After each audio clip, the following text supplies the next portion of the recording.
Welcome back. If you're just joining us, we have been sailing around Southeast Alaska for the past 3 months, exploring this wild coastline and enjoying every minute of it. We are now sailing south, and our time here in the last frontier is coming to an end.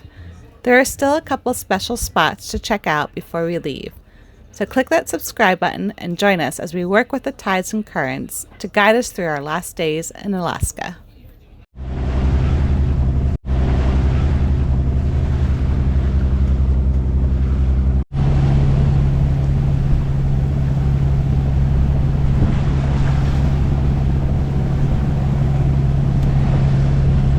The sun's finally come out. Took a while to burn off that fog. That's good, because there's lots of boats around. But yeah, there's not much wind. It's probably like 10 knots behind us, so that's why we're running the engine today while sailing downwind. But it's so pretty. The sun's getting back out. It's nice.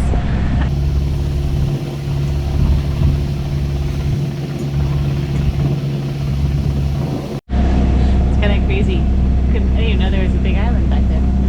Couldn't see it in the fog, and now I can just see the top of it. That's crazy. I didn't realize how tall it was.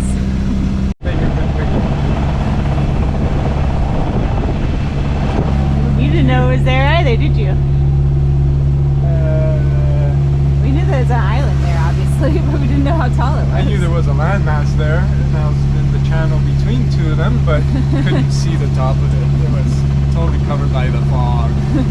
Crazy.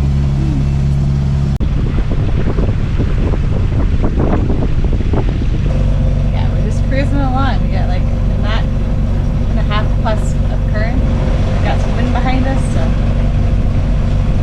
cruising along, going like 8 knots. Doesn't even feel like it. Does not feel it. It's pretty awesome.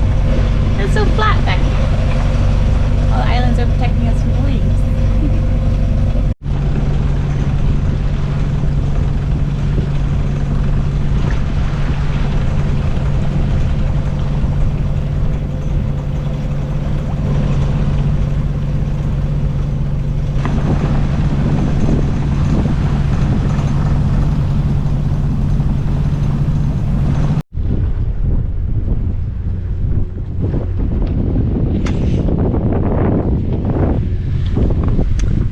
Couldn't tell by all our neighbors. We're in a fishing port. Yeah, canneries and fishing, which means everything here is going to be very expensive. Like $15 for a bag of chips. Well, we'll see. We'll go into the Alaskan, whatever the grocery store is. Yeah, everywhere we've gone to where there's a cannery, it's supposed to be. It's just expensive. Help people make money, bring them in from other countries. It's unbelievable. You can find bags of chips for $3 as long as there's not a cannery in town. If there's a cannery in town, it's $15 a bag. It's ridiculous. It's true.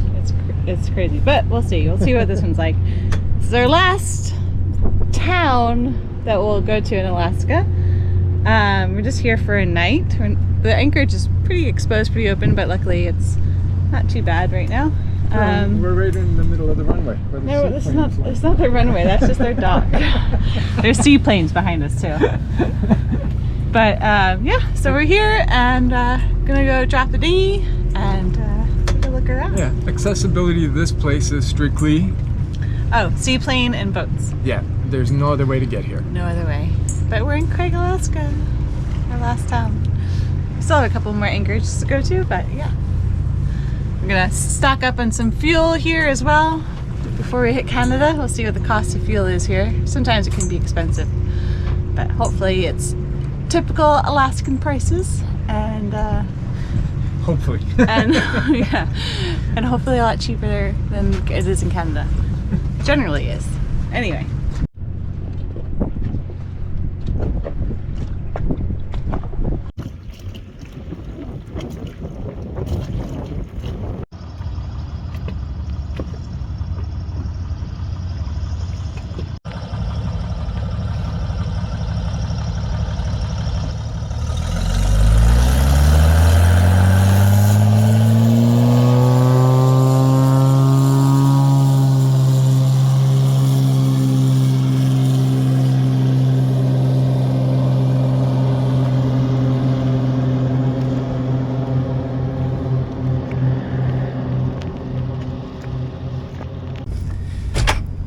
Good morning. So we are just getting ready to leave our last town in Alaska. But something we haven't really talked about is the currents and the tides here. Well, we may have talked about it here and there, but the currents and the tides throughout BC and Alaska can be extreme. And basically, we have to time our departures to make it with the currents. So there is a 2-knot current going around this corner, and so we're trying to get out of here to make it.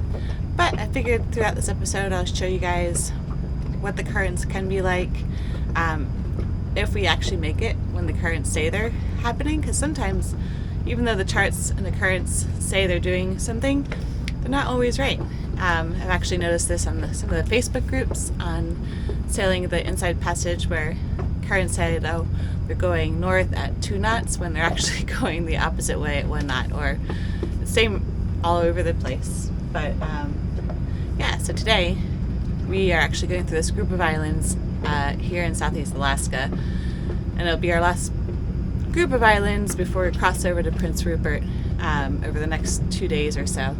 But there's a lot of currents ripping through here, so we are going to try and time it right, and hopefully make it out of here successfully. But first things first, we need to fuel up. We have been using, even though we've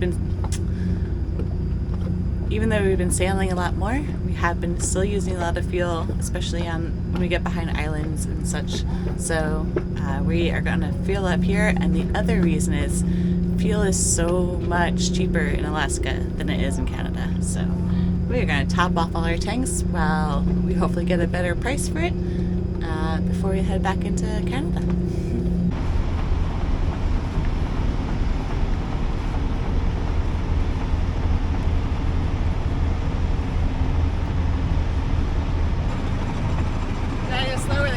I know, there's current here.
It's a good thing we just filled up. I don't think there's a breath of air.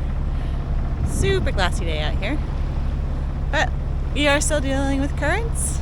So right now we have like 1/4 of a knot of current against us. But that is to time it so we can reach through the next area with the currents. So yeah, we're still doing like 5 knots. It's not too bad. We're also dragging the dinghy, and we lose about 3/4 of a knot when we do that, so we'll see how we get on. But it's a beautiful day out here. It's really, really nice. Just be a little bit nicer with a little bit of a breeze to help us with the sailing. But kind of gotten used to that in Alaska. Very, very little sailing up here. Most of the way up, we've taken the Inside Passage going north, but on the way south we're going to try and stick a little bit more to the outside hopefully catch some of these northerly winds. They do get quite strong at times, so we'll see how that goes. And there's still currents on the outside as well, so lots to navigate as we make our way south. But really have been enjoying this beautiful summer weather we've been having this last week in Alaska. It's gonna make me miss Alaska even a little bit more. I've totally forgotten what it's like to be pouring rain all the time.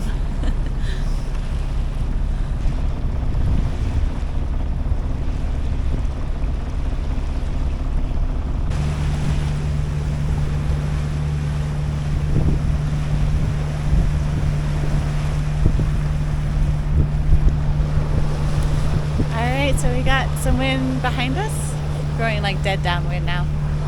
But yeah, we still have some current against us. Doing like 6-8 through the water, but over ground we're doing 6-3, so we have like a half knot of current against us. And it's supposed to be with us. That's the difficulty. Even all the charts and current tables said they're all aligned and we should have the current with us, but it's hard to tell sometimes. Just gotta take what you get. So, but still nice to be able to sail. Still nice to be doing 6-3. So, I'm not complaining.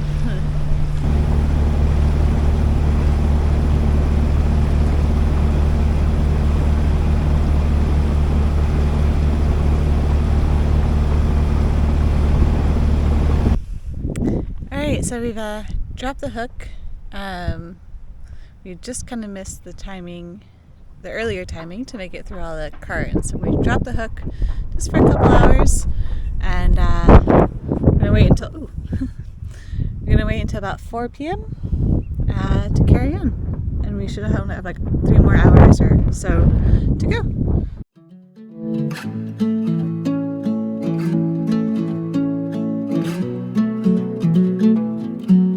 Here in this beautiful open anchorage, we found the perfect spot to wait for the tide to shift in our favor. The waters are calm, the depth is just right, and for now, it's all about patience. With the currents working against us, we've anchored down to give ourselves a moment to breathe, to take in the stunning surroundings, and let nature decide when it's time to move on. Sometimes, the best part of the journey is simply waiting for the tides to guide us forward.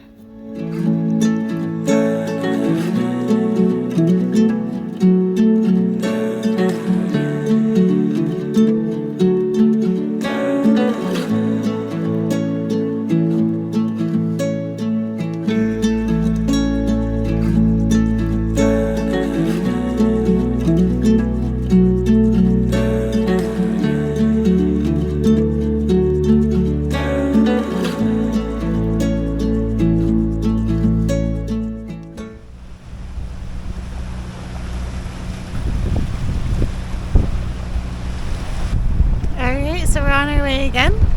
It's about 7 o'clock at night. We got delayed a little bit because Rudy was working on the engine and something else happened, so he had to fix something else.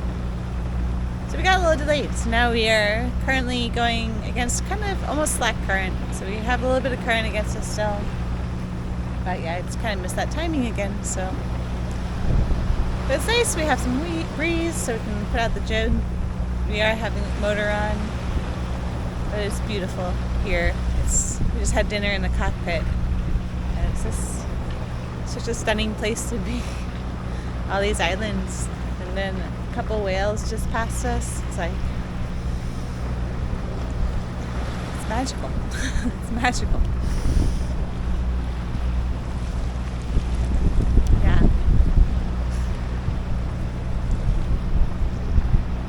So hopefully we won't run into any more strong currents or a couple more current passes that we're going to go through, but I think we'll be fine, and we should be at our last anchorage for the evening at 9, or in 2 hours, so about 9:30 I think.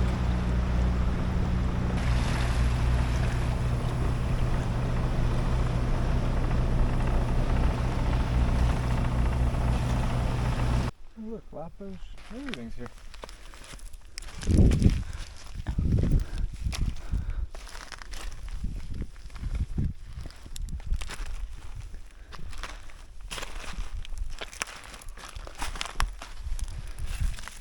Oh, look at all of them.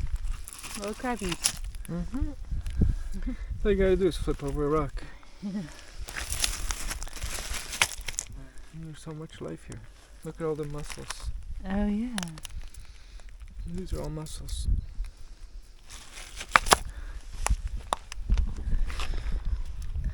Well, while we wait for the currents to change this morning, we had some time to come to shore. Figured we'd walk around the island a bit. It's low tide, so we should be able to see more. They're all like, wait, our rock! We're hiding. And look at this guy. Oh, it's a sea star. They're all just waiting for the tide to come back in. This is just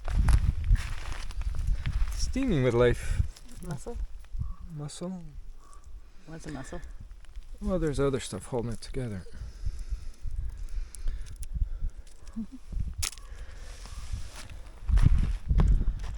Yeah, there's just so much life in here. Yeah.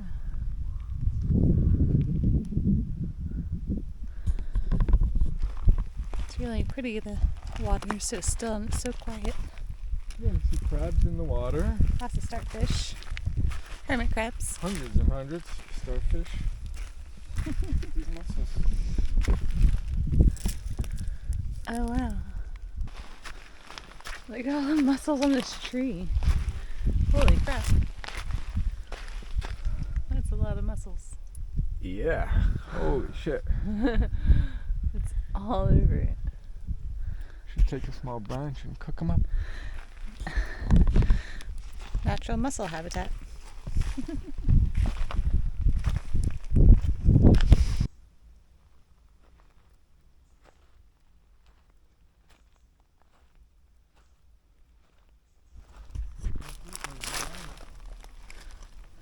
We can walk in the water. We were literally exploring for maybe 5 or 10 minutes that way, and the water is already risen 6 inches. We just walked around this tree not too long ago.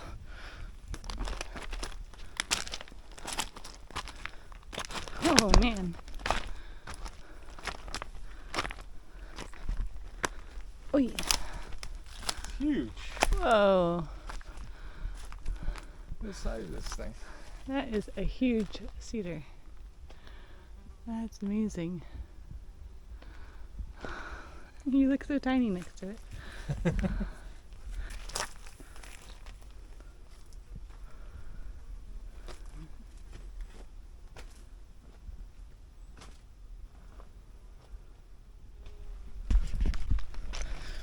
Actually, that trunk might be spruce. I have to look it up because I could see the wood in it and it was bright.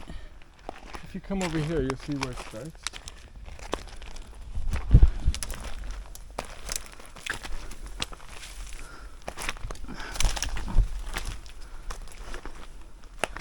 Oh. Look at this trunk. It goes this way, wraps around, and then shoots up on the other side. Whoa. That's amazing. Oops. Alright. No shortage of moss.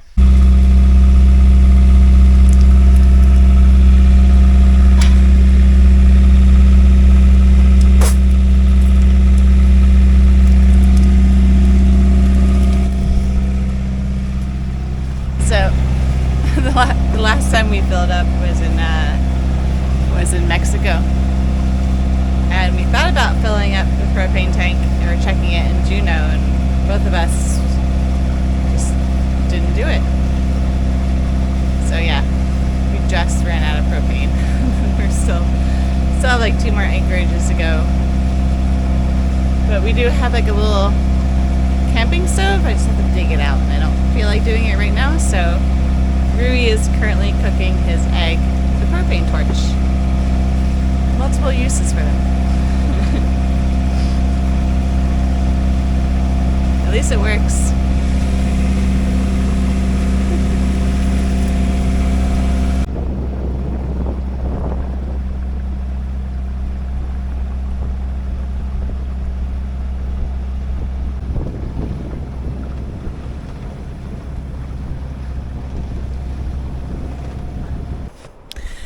Alright, dropped a hook in a new location.